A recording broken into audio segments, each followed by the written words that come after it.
So how's things, Matt? I haven't seen you since our Nottingham trip a couple of weeks ago.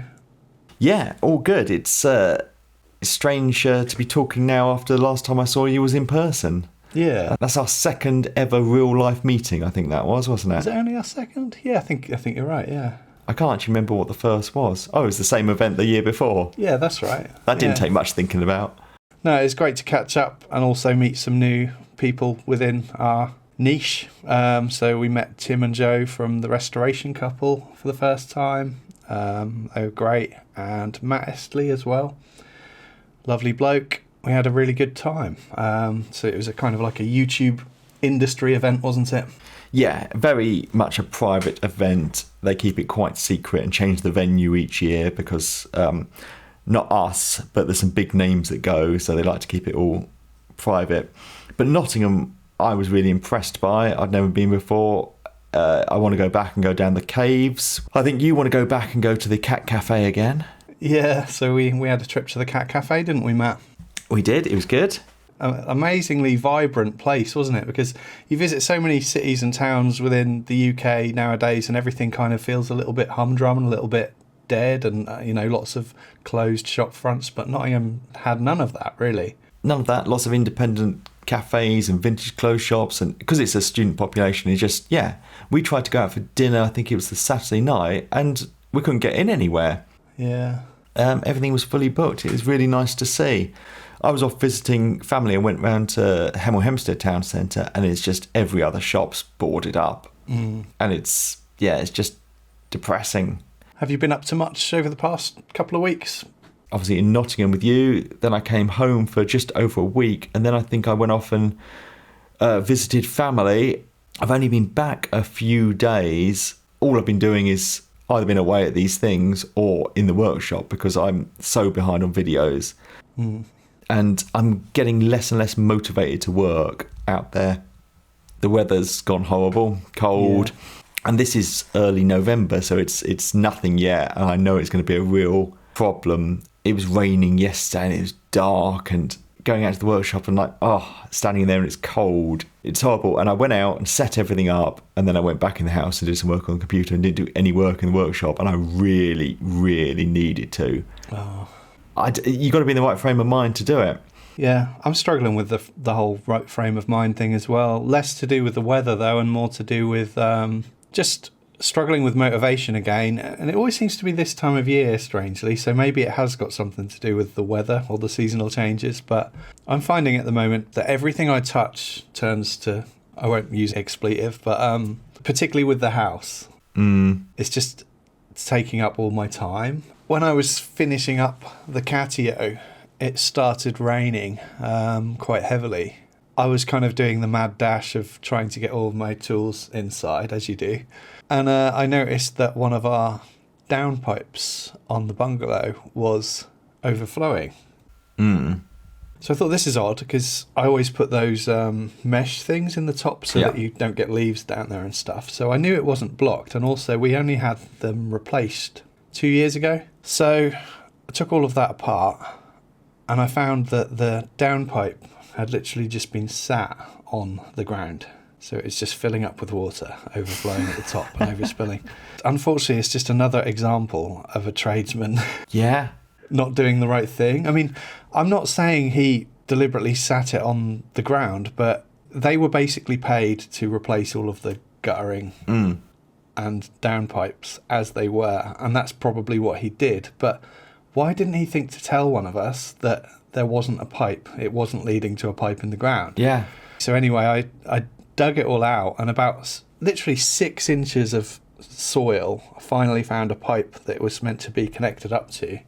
That turned out to be blocked as well. So we dug out what we could, and then we had a guy come round with his pressure washer and camera thing to try and unblock the pipe. He couldn't get it unblocked. So I spent all day yesterday just messing about with redirecting all my gutters and adding downpipes so that the water flows to a pipe that actually works. And I shot a video on it as well, because I thought, you never really know when things like that could get interesting. Yeah. Just feel like I'm not making enough impact on any of the tasks that really need to be done. And also, I guess there's added pressure again, because anyone on YouTube will know that this time of year towards sort of middle to late December is when you kind of make most of your money on YouTube because the advertisers are paying more. So I think that kind of adds pressure as well to kind of keep churning out the videos. And since I had that kind of burnout thing last year, which was sort of December, January, I've kind of been in the mindset of, when I feel like that again, I'm just going to stop working for a while until I feel motivated to do it again. That need to work is what causes me to burn out. Yeah, absolutely. It's a vicious circle kind of thing. I mean, you use the phrase churning out videos, and that's sometimes what it feels like. And I don't want to churn out videos. I want to make videos I want to make how I want to make them.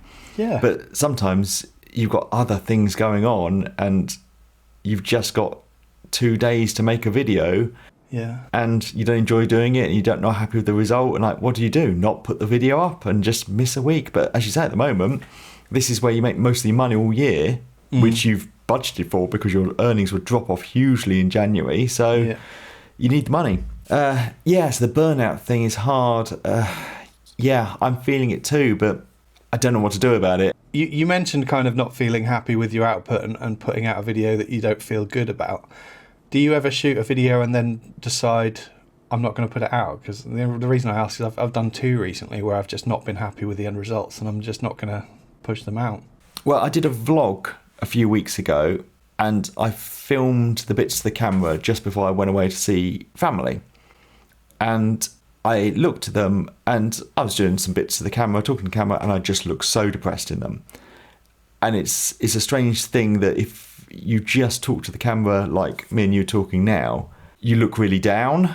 Yeah. You've got to be quite cheery. Hello, welcome to my channel. If you do that, you kind of just look normal on camera. And to actually look happy, you've got to do cartwheels across the room. So I looked and I can't put this up. It just looks so terrible. I didn't scrap the video, but I'd filmed all the B-roll, but all the talking to camera bits, I redid the whole of them. And it's going to be a video that will have been out when this podcast goes up. It's about restoring a church chair, which I got at the auction at my mum's. And so it's mainly, instead of voicing over, I was just talking to the camera. And I did it over quite a few days. And all the footage was great the first 2 days. And then I must have changed the position of the clip-on microphone. And it's rubbing and you get that rustly sound. But it's not a voiceover. I can't just re-record it. It's me talking to the camera halfway through. Actually, you're saying about burnout. I really enjoyed making 2 videos. The vases. I enjoyed those, and what I've come to realise was I've been doing a lot of very practical things that I've needed, or things for the house, or things that other people have asked me to make, and I like the problem solving and stuff, but there's no creativity in it. They're practical things with purpose. These vases, utilitarian kind of things. Utilitarian for months, and these vases were pure creative, crafty. And I was really enjoyed making them, and I enjoyed the video. I was kind of happy for days afterwards, and like, oh yeah, that's kind of what I need to be doing more of. And then I enjoyed the chair one. No creativity. It's knocking a chair apart and sanding it and putting some oil on. But I enjoyed the process of making the video because I was talking to the camera. It was just a bit of fun.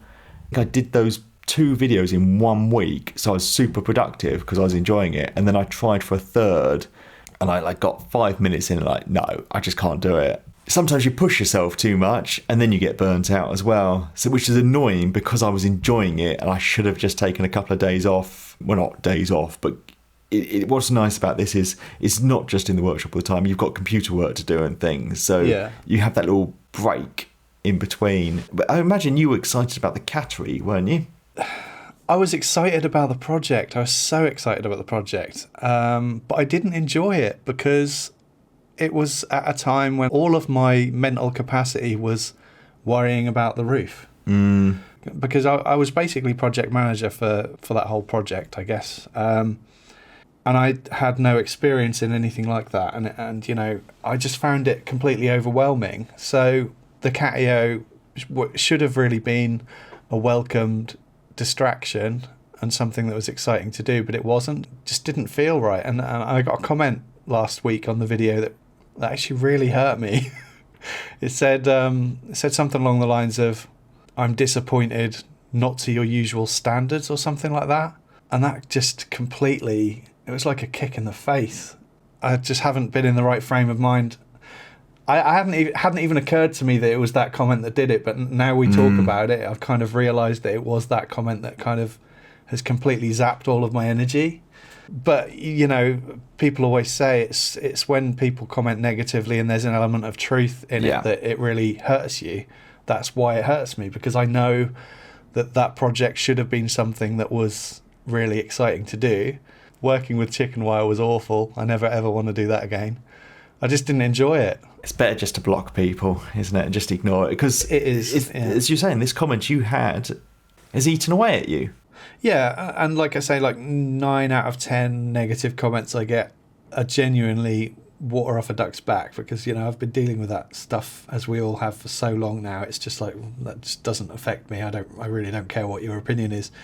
But then the one where there's an element of truth in, it's like they stick a dagger in you and then twist it, kind of thing. But it's not as if you were doing like, I just can't be bothered today, I'll just knock out some video.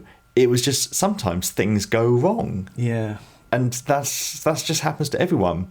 Because even if there's truth in it, that person did not have to leave that comment. You just wouldn't comment that, would you? You just wouldn't do it. Yeah, if you've got nothing nice to say, don't say anything at all. And I've had this argument. Someone was saying, like, do you just want positive comments? Like, I don't want just positive comments, but I don't feel the need to be horrible. Or even just people going, I didn't like that video. Like, well, that's fine, but why do you need to say that? Yeah, it's just unnecessary. Maybe I do just want positive comments. I have people moan about the green workshop, how they don't like it. And that just annoys me, because I hate it too. You think I want to be working in a tent in the cold with horrible lighting? It's not like I'm doing it to punish my viewers. So it just annoys me. If I've had the money, I would have a workshop, and I will have, hopefully, next year. So people pointing out things like that, just like, why are you doing that? It's a real shame, that, isn't it, when you've got a project that you're looking forward to and then you end up hating it. I guess in a way you were expecting that comment. And with the chair video, that I really enjoyed making the video, I'm expecting some negativity, because it's not my usual kind of thing, like a restoration of a chair and the mic problems. So now I'm like, oh, something I was enjoying is going to be bad. But I love these old church chairs. They have the little shelf on the back for the hymn book to go on. But I've only got one chair that I'm sat on now. So if I ever have guests over, we can't sit and have dinner at the table. I want an eclectic mix. I want to get 6 chairs, but I would like them all to be 6 different chairs, and maybe all ones that are broken that I've done, fixed up or painted.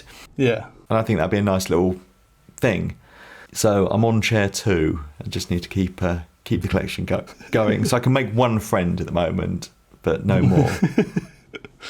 You've done quite a lot of furniture restoration.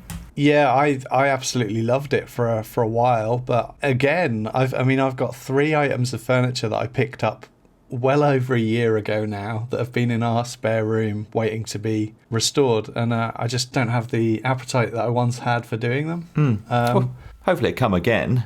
I hope so. Yeah, it's just waiting for the right time. But in the meantime, my wife every day is like, when are you going to get rid of these bits of furniture? It comes in waves, I feel, this stuff. I don't even know what I'm making next week. Actually, I do. I'm making a toilet roll holder, because I don't have one. There's a windowsill next to the toilet. The toilet roll sits on the windowsill fine. It's one of those things that I think, I'll get round to that one day. I could buy one, but why not?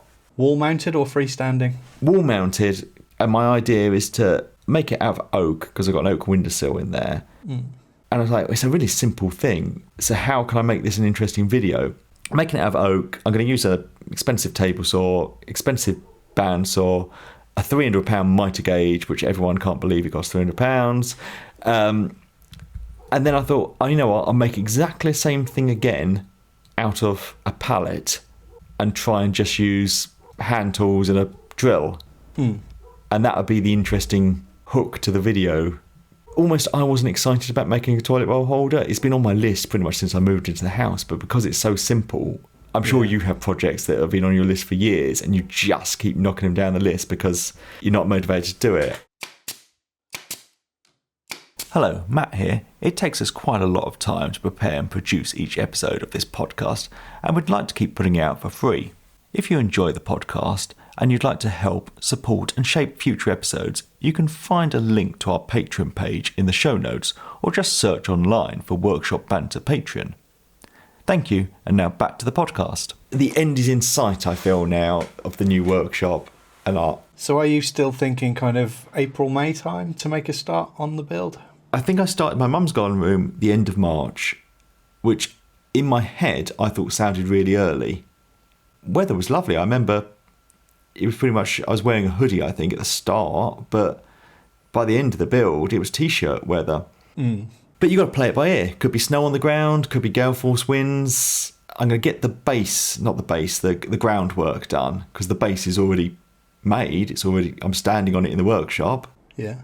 And then I think I'll get the materials. It might be I'll get them all delivered and they're all stacked up in my living room or something, which I can cope with for a few weeks. Make everything damp, I'm sure. But yeah, just so keen to get it up. It's going to be a whole new income stream for me, which we might talk about on a future podcast on like making money. Yeah. But I think it's going to be a huge motivating factor. Not being cold, maybe from the luxury of my last workshop, having the wood burner, to go to this. I'm getting soft in my old age. Do you know where you're going to get the materials yet? I'm assuming Travis Perkins. Yeah. Because I put them all into my basket to cost it. And I think to get the basic frame up was going to be about $2,000. Yeah. And it's like, oh, that's less than I thought, actually. I mean, it's much closer to what prices were a few years ago with the discount we get. Is that 4x2s? 4x2s, because I did 3x2s before and put 50mm rock wool in. Yeah. And with a 4x2, you can't quite go up to 100mm, but they do 75mm. So I thought a 50% increase is going to make a difference. And then maybe if I want to, I can do that and then see what the acoustic properties are like. Yeah. And then if I need more, I can get acoustic plasterboard. Nice. To sheet. I'd rather not use plasterboard because I don't think it's the most practical solution for a workshop. Yeah. Because as soon as you bash something against the wall, you've put a hole in it. You can get the stuff for cars, like the rolls of really high density rubber. Yeah. That's like only 5mm thick. So really I could get any sheathing I wanted and just stick this rubber to the back of it. But again, I'm less concerned about noise than I think I used to be. Yeah. I was always really worried about making noise in my old workshop. And then I kind of realised if I had the planar thickness and extractor running and I walked down my garden path and shut the door, like you couldn't hear a single thing. So even if it was a low rumble, it's not really upsetting anyone. It's always the weak points of the doors and the windows. So the door, oak tongue and groove door, which I've been given by the builder in Hampshire, lovely bit of wood, but it had a slight twist or warp to it, so in the frame it never closed. Kind of yeah. As I'm going to make my own doors, maybe out of 4x2s or 3x2s, and put the insulation in the doors, and I might make shutters for the windows. Yeah. On the inside, which are insulated. So they probably won't be shutters. What I'm thinking is I'll just make panels the size of the windows with the insulation in, and if I want to close the windows off, I can just put these panels into the window recesses and clip them in place, cut the sound out. But also, if you go away, you've eliminated the weak points of the windows. Yeah. You don't save that much by going for 3x2s over 4x2s. No. It might be £100, I should think, in the cost of the workshop. Like, you lose a bit of floor space, obviously, but not much. I think I'd rather have the insulation. It's worth it just for that extra bit of insulation, definitely. Yeah. For acoustic and for warmth. Yeah. I could do the computer stuff in the workshop. Yeah. And just heat that. And because it's just out the back door, the Wi-Fi will work and I hear the doorbell, and I just want to make it a nice space. I might get an armchair for in there or something, and perfect for recording podcasts and editing and have a wood burner. What was your workshop like when we had, I'm sure we've discussed this already, like the 40-degree days? It never gets hot in there. No, because you've insulated it well. Yeah. Yeah, it always stays really cool. Yeah. Sometimes it's a bit unpleasant because on a nice hot day you walk in there and it's like, ooh. Yeah. But equally it's really nice to be able to work and not get really over hot kind of thing. Yeah.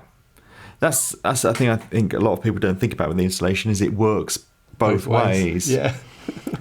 It only keeps a building warm if there's a heat source in there. Yeah.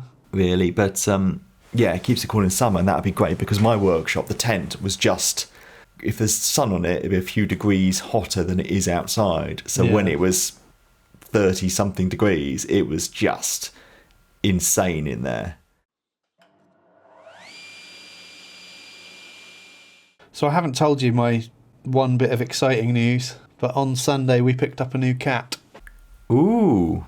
Hazel, who's in the room now. I've set up a bed in my office, so you're always talking about how you've got all tools in your kitchen and stuff like that. My house is equally crazy at the moment because I've got a bed in my office. When you get a new cat, you have to kind of keep them separate and introduce them slowly and everything. So because she's new to the house, she's kind of meowing all night and she's a little bit confused as to what's going on. And she only had an operation a few days ago as well when she was spayed. So I saw a tabby walk in front of the camera and I didn't even clock. Oh. That's how awake I am this morning. If she wakes up, I'll go grab her and show her to the camera, but she's delightful. So this is a rescue cat? Yeah, another rescue cat. Yeah, she was found in a meadow, so they called her Meadow, but we didn't really like that name. So we've called her Hazel. It's a good woodworker's name. Yeah. Oh, Hazel's just appeared, so... Oh, I can see the tail. Show her to the camera. Oh, Hazel. She's very pretty. Yeah, she's going to be a star. She's got beautiful green eyes. She's lovely. So I saw a video. It's a video by Drew Build Stuff. It's called Odys versus Osmo versus Rubio. It was a good video. He made this kind of chopping board with an epoxy inlay type thing, almost like a river table, but as a chopping board. And he tested out these 3 finishes for durability, staining, water stains, things like that. Fantastic video, really good. And a surprising winner, which was the Odys oil. Oh. And I was thinking to myself, Rubio and Osmo are gonna win this one kind of thing. Yeah. But they didn't. And I've probably mentioned before that I've always found Osmo to come across as a company in a bit of a cocky kind of way. And I thought, I wonder if any of the brands have commented on this video. So I scrolled down. Top comment was from Osmo Canada. In order to achieve full stain resistance with Osmo, it is advisable to roll or brush the finish onto the surface and allow it to dry without buffing away the excess. So I read that sentence and I thought, well, that kind of contradicts everything I've ever known about Osmo, because I thought hard wax oils were meant to be applied super thinly, which is why I've always applied them and then wiped away the excess. I'm sure that's what it says on the tin. That's what I thought. That's exactly what I thought.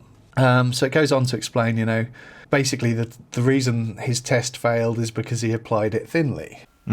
So basically they're saying you need to apply it on by brush, not wipe it away to get full durability. And I kind of thought to myself, well, if I did that with Osmo, it would take hours, if not days, to dry.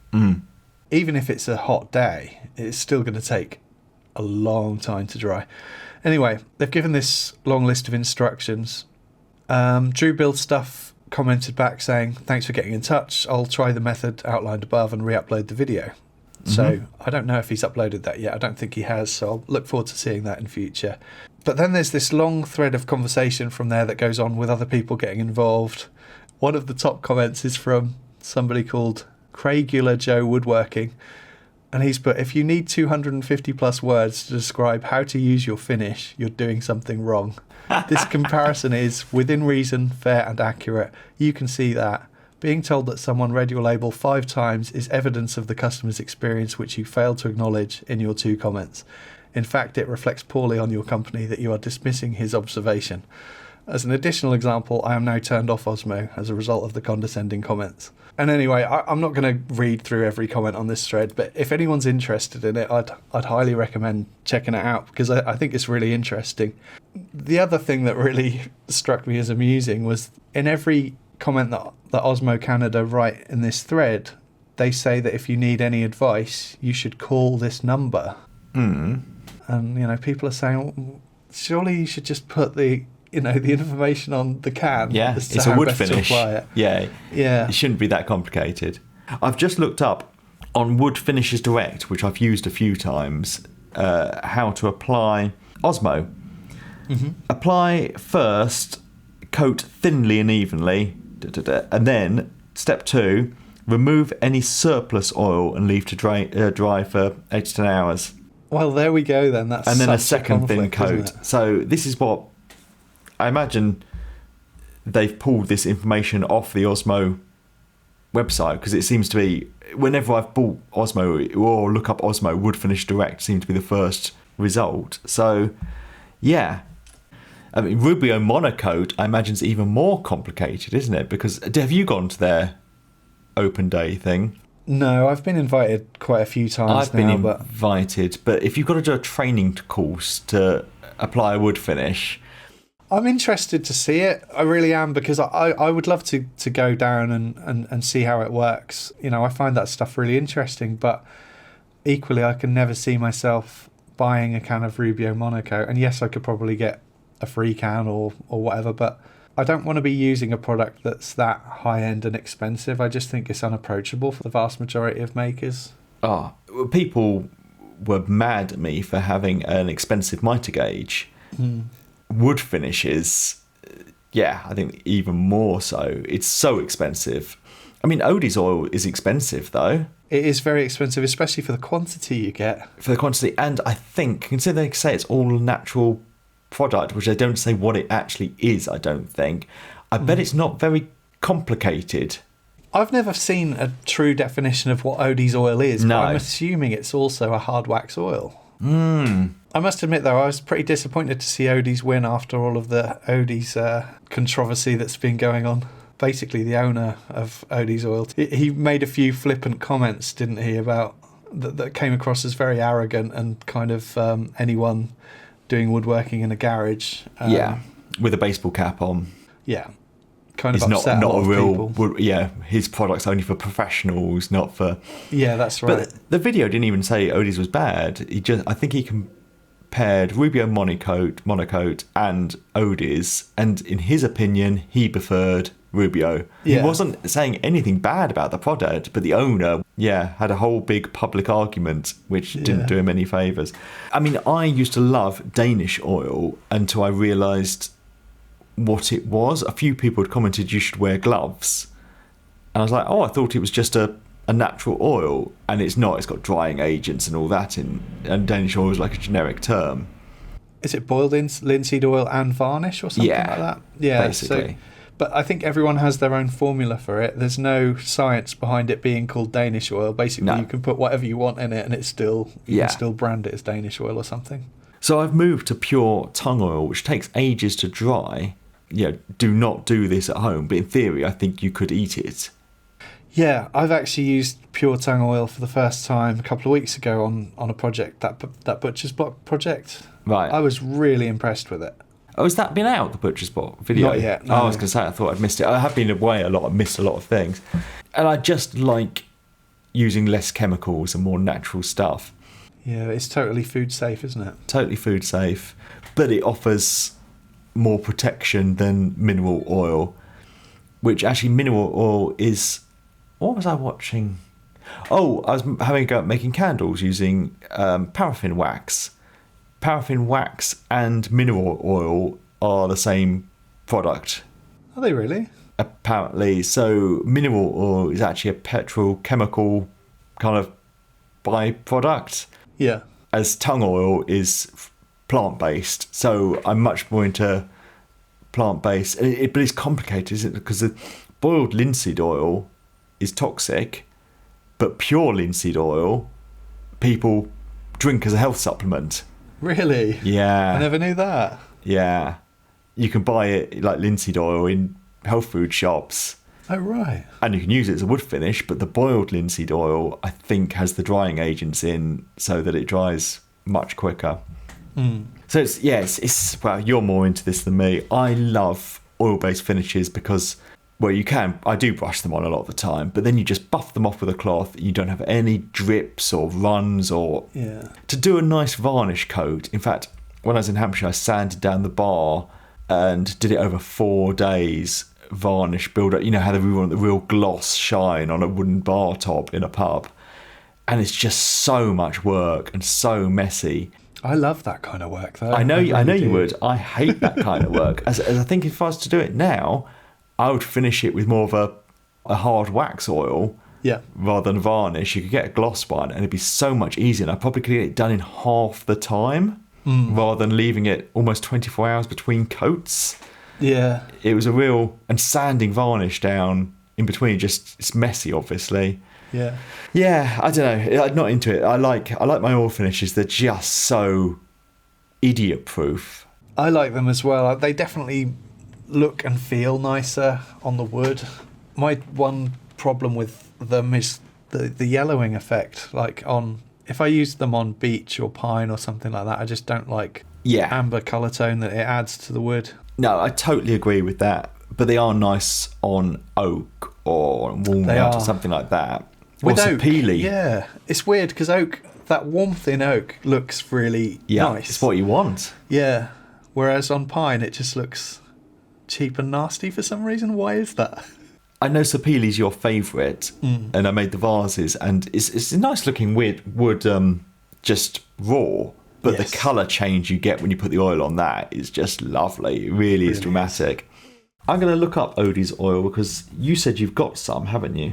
Yeah, they sent me some a while back. I have used it a couple of times, but when I heard about that whole thing that you sent me a link to on Instagram, can you remember whose profile that was on, just in case anyone wants to check it out?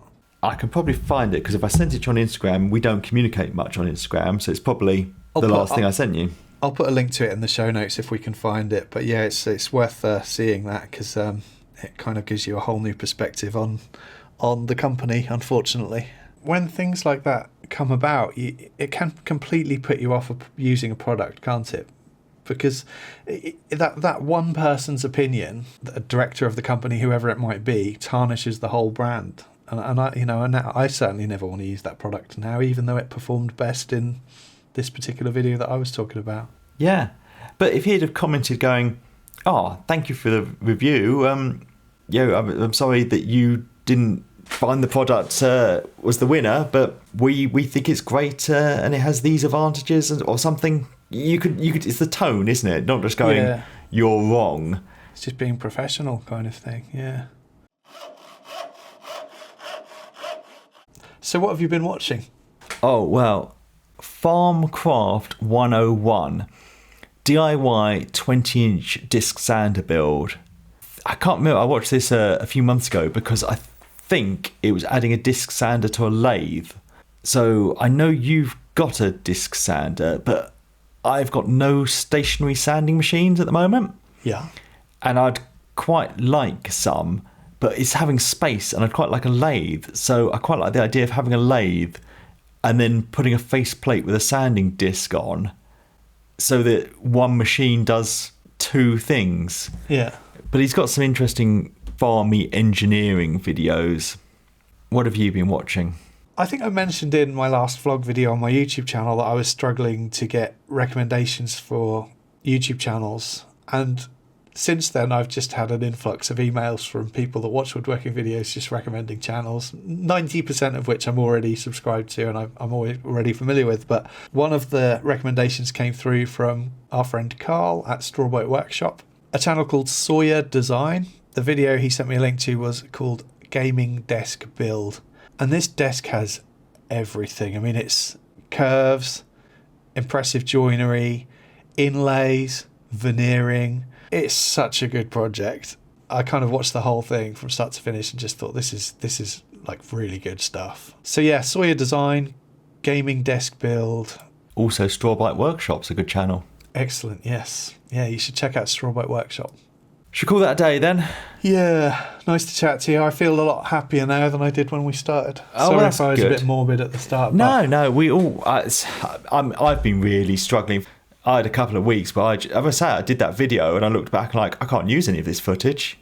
I mean, I didn't feel depressed, but clearly it wasn't. Came across anyway. Yeah, it came across anyway. Yeah. As I feel better. And actually, I didn't want to go in the workshop yesterday, but now I'm going to jump up and go in the workshop. So that's really good.